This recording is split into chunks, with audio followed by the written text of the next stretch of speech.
साल 1857 जब भारत में स्वतंत्रता की पहली चिंगारी भड़की थी, उसी वर्ष 11 जुलाई को मलयालम भाषी परिवार में जन्म हुआ एक ऐसे व्यक्ति का जिसने अंग्रेजों की नींव हिला दी थी।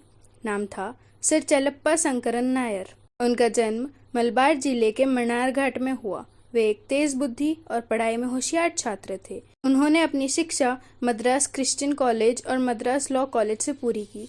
एक वकील के रूप में उनकी पहचान जल्द ही बनने लगी। 1897 में वे मद्रास हाई कोर्ट में एक जज बने। 1904 में इंडियन नेशनल कांग्रेस के प्रेसिडेंट चुने गए।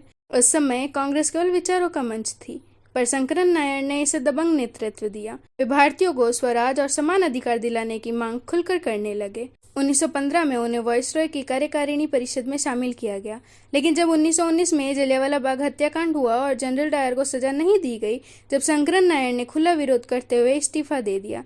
यह एक ऐतिहासिक कदम था, क्योंकि बहुत कम भारतीय उस समय सत्ता में होते थे और उसका त्याग करना बहादुरी का काम था। 1919 में शंकरन नायर ने अपनी प्रसिद्ध पुस्तक गांधी एंड अनारकी लिखी, जिसमें उन्होंने गांधी जी के असहयोग आंदोलन की कुछ आलोचनाएं की, लेकिन साथ ही ब्रिटिश सरकार की नीतियों की तीखी आलोचना की थी।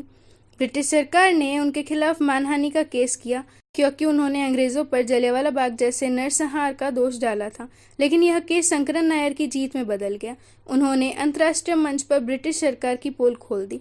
उन्हें सर की उपाधि दी गई, लेकिन वह केवल औपचारिक थी। असली पहचान उनके साहस, ईमानदारी और राष्ट्र प्रेम की थी।